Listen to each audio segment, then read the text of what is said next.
Hello everyone, welcome to the second biology lesson with me. Today we are going to focus on biological macromolecules such as carbohydrates, lipids, proteins, and nucleic acids.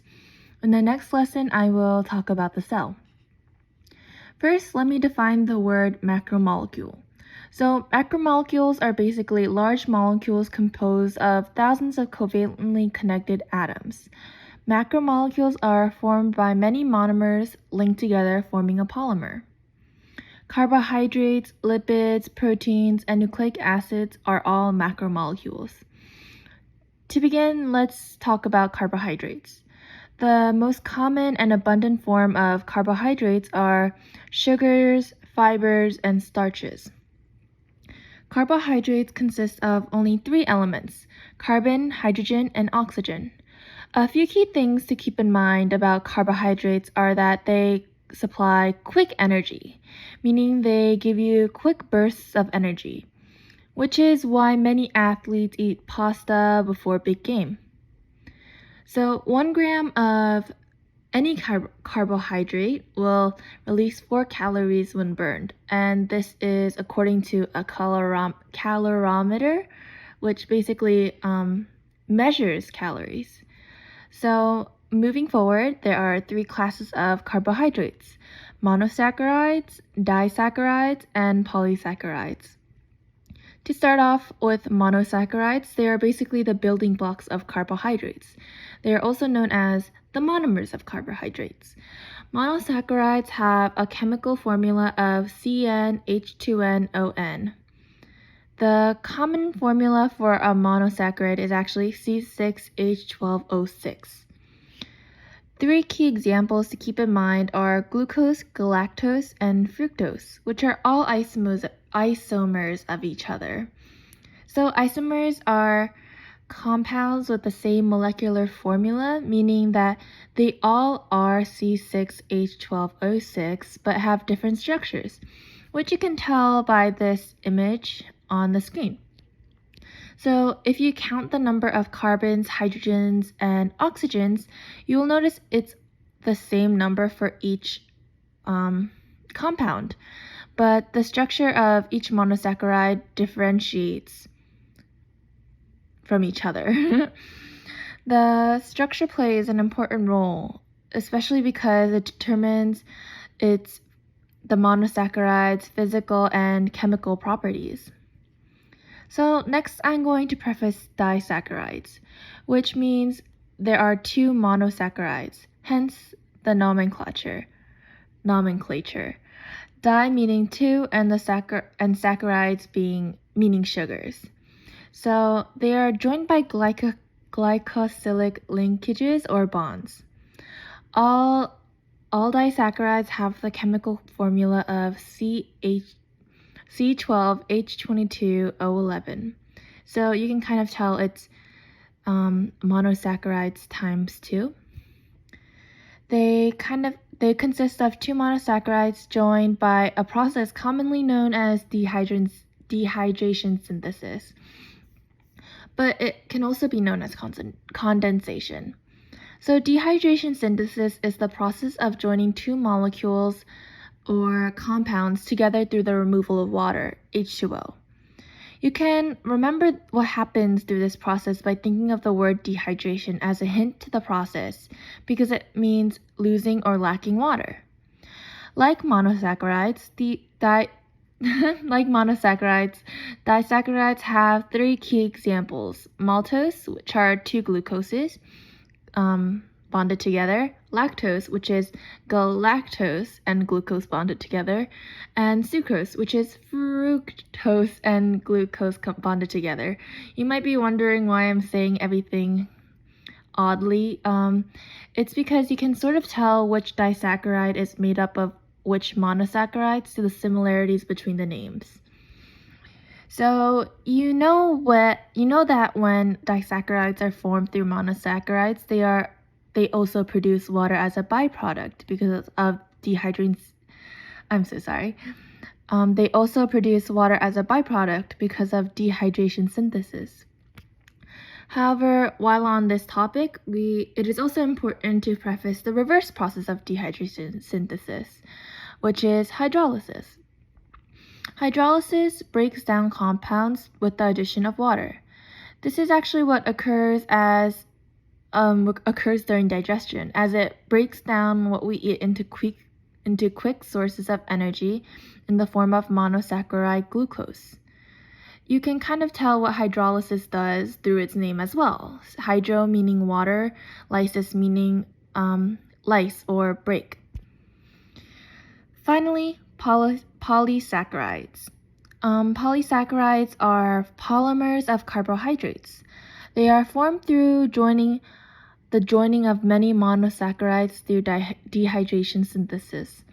The four most important polysaccharides you should know are cellulose, starch, chitin, and glycogen.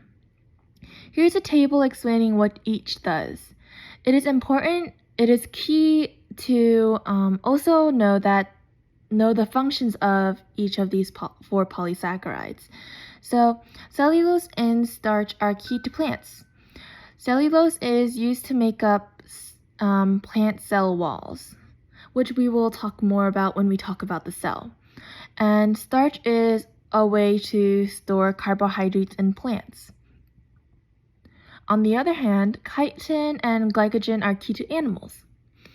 Chitin is used to make up the exoskeleton of arthropods, which include insects, spiders, and crustaceans. However, chitin is also used in the cell walls of mushrooms, which are different from most plants. Now, glycogen is known as animal starch because it acts like starch but for animals, meaning they are a way to store carbohydrates in animals. These are stored in the liver and skeletal muscles in humans. Finally, we are done with the basics of carbohydrates. Now, let's move on to the next macromolecule, lipids. So lipids are a diverse class of organic compounds that includes fats, oils, and waxes. From the list of examples, you can see that they will not dissolve in water. And that is because lipids are nonpolar, while water is polar. And since like dissolves like and lipids are not like water, they do not dissolve in water. So structurally, most lipids consist of 1 glycerol and 3 fatty acids. This structure is known as the triglyceride. So you can see from this image on the screen what a triglyceride looks like. Glycerol is an alcohol whose structure is also shown on this image. Something important to note is 3-carbon chain on glycerol. Each of the carbons also has a hydroxyl group bonded to it, which is noted as -OH in this image. Now, moving on to fatty acids. Fatty acids are fairly long linear hydrocarbon chains with a carboxylic acid group at one end. You can visualize this in the same image. So basically, hydrocarbons are compounds of hydrogen and carbon. And carboxylic acid is one of the main functional groups you can kind of see at the end of the picture. We will go more into functional groups later on, maybe in another lesson. So fatty acids are named based on the number of carbon atoms and carbon-carbon double bonds in the chain. Fatty acids come in 2 varieties actually, saturated and unsaturated. So saturated fatty acids, with a few exceptions, come from animals. So some key things to know about saturated fats is that they are solid at room temperature, and when ingested in large quantities, they are known to be linked to heart disease. So obviously heart disease is bad, so saturated fats are known to be the bad fat. An example to help you picture saturated fats is butter. Butter remains solid at room temperature but melts in heat. Also, it will definitely not be good for your health if you consume large amounts of butter. Another key difference between saturated and unsaturated fats is that saturated fats contain only single bonds between the carbon atoms. Moving on to unsaturated fats. Unsaturated fats are extracted from plants and are liquid at room temperature, and they're considered the good dietary fats, at least in comparison to saturated fats.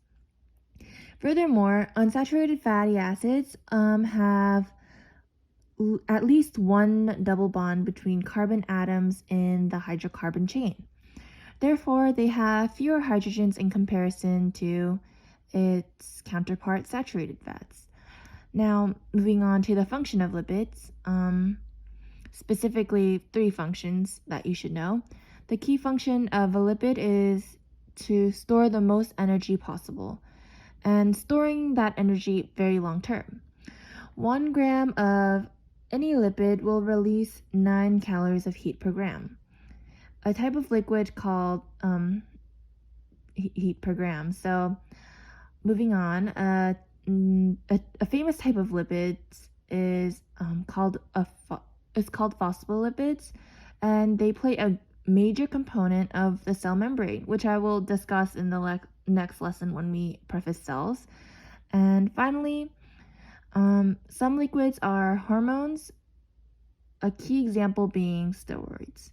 Now that we're done kind of explaining the basics of lipids, we can move on to our next macromolecule, which are proteins. So proteins are one of the most abundant organic molecules in living systems and have the most diverse range of functions of all macromolecules. Proteins may be structural, regulatory, contractile, or protective. They serve in transports, storage, or membranes, or they may be toxins or enzymes. So you can tell proteins have a lot of different functions. Proteins are complex macromolecules and are responsible for growth and repair as well. Dietary examples of protein include fish. Dietary examples of protein include fish, poultry, meat, and certain types of plants called legumes, which are like beans and peanuts. Each cell in a living system may contain thousands of protein, each with a unique function. Their structures, like their functions, vary greatly. There are all, however, polymers of amino acids arranged in a linear sequence, also known as a polypeptide. The amino acids that make up the polypeptide are joined together by peptide bonds. Amino acids are the monomers that make up proteins. Each amino acid contains a central carbon, a hydrogen, a carboxyl group, not carboxylic, and an amino group and a variable R group. You can sort of see this in the figure on the screen. Specifically, each amino acid has the same fundamental structure, which consists of the central carbon atom, also known as alpha carbon, bonded to an amino group, NH2, a carboxyl group, COOH, and a hydrogen atom. Every amino acid also has another atom or group of atoms bonded to the central atom known as the R group. So the R group specifies which class of amino acids it belongs to. Electrically charged hydrophilic side chains, polar but uncharged side chains, nonpolar hydrophobic side chains, and special cases. Something to keep in mind about amino acids is that there are only 20 known amino acids right now. However, with those 20 different amino acids, cells can build thousands of different proteins. Proteins have a variety of functions in the cell, which I kind of mentioned beforehand. Major functions include acting as enzymes, receptors, transport molecules, regulatory proteins for gene expression, and so on. In every case, the function of protein depends on its shape. So proteins have different layers of structure, which are known to be primary structure, secondary structure, tertiary structure, and quaternary structure. Not very creative, but those are the names. You can sort of visualize this in the image on the screen while we kind of move along. First, primary structure. Primary structure results from the sequence of amino acids that make up the protein chain. So it's just one chain of amino acids. Second, the secondary structure results from hydrogen bonding within the molecule. Now this is kind of forming a shape. Specifically, the helical nature of many proteins is the result of hydrogen bonding. Third, tertiary structure is the intricate three-dimensional shape or configuration of a protein, and most directly determines the way a protein functions and its specificity. Enzymes are a biological catalyst that speeds up chemical reactions without being permanently altered. They have these active sites where the substrate/reactant binds, and they can either be activated or inhibited. I'm just introducing enzymes. Basically, enzymes denature or lose their shape in high temperatures or adverse pH. In humans, actually, the optimal temperature for enzymes is 37 degrees Celsius because that is the average body temperature in humans. In fact, when bodies exceed 40 degrees Celsius, enzymes stop functioning. So when a protein or enzyme is denatured, say like an enzyme in the human body is now in the condition of 40 degrees Celsius, it will no longer be able to function. This is because its structure has been altered beyond repair. And it's because their tertiary structure the tertiary structure changed. And finally, quaternary structure refers to proteins that consist of more than one polypeptide chain. A great example being hemoglobin. Hemoglobin exhibits quaternary structure because it contains 4 chains of amino acids. So we briefly mentioned how enzymes are affected by their tertiary structure, but there is actually a lot more to know about enzymes. First, enzymes are large proteins because their particular size and form allows them to their particular large size and form allows them to harvest the widely available weak energies in the aqueous environment at moderate temperatures, which is kind of getting into the specifics. So all you basically have to know is that enzymes are large proteins, but just in case you were wondering, that was the explanation to why. Next, as I mentioned before, enzymes serve to speed up reactions. They do this by lowering the energy of activation or the amount of energy needed to begin a reaction. You can sort of picture this with the visual guide on the screen. Now moving on to the structure of an enzyme. The chemical that an enzyme works on is called the substrate. Since enzymes are very, very specific, only a certain type of substrate will allow the enzyme to work and function. The induced fit model basically explains as a substrate enters the active site, it induces the enzyme to alter its shape slightly so the substrate fits better. Sorry about this background noise. Hopefully the visual guide helps with the understanding of this concept. So now you know the importance of enzymes and the importance of enzymes maintaining their shape, because as they lose their unique shape, they lose their ability to function. Enzymes also function with the assistance of cofactors, which are commonly known as minerals, or coenzymes, which are commonly known as vitamins.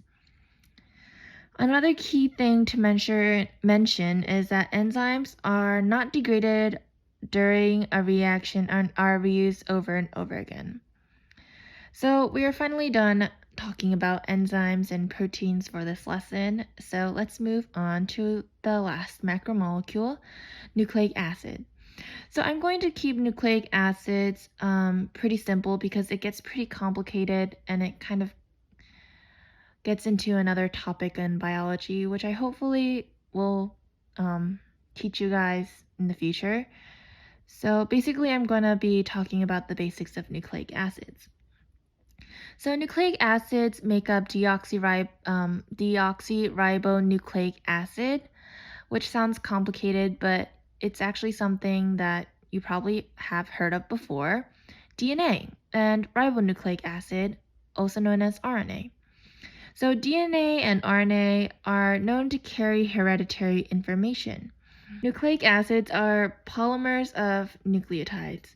Like how monosaccharides are the monomers of carbohydrates, nucleotides are the monomers of nucleic acids. Nucleotides consist of a phosphate group, a 5-carbon sugar, which is either deoxyribose or ribose, and a nitrogenous base. In DNA, the sugar is deoxyribose, and the nitrogenous bases are adenine, cytosine, guanine, and thymine. And on the other hand, in RNA, the sugar is ribose, and the nitrogenous bases are adenine, cytosine, guanine, and uracil, which replaces thymine in DNA. Some things to keep in mind about nitrogenous bases is that nitrogenous bases are split into two groups, purine and pyrimidine. Purines are smaller two-ringed bases, which are adenine and guanine, and pyrimidines are larger and have a single ring, which are cytosine, thymine, and uracil. Memory technique I use for remembering the difference between purine and pyrimidine is that since purine is smaller, the word itself is shorter than pyrimidine, which is larger. So this brings us to the end of this lesson. If you have any questions, please let me know by leaving a comment in the comment section. And thank you so much for listening on to this biology lesson, and have a great day.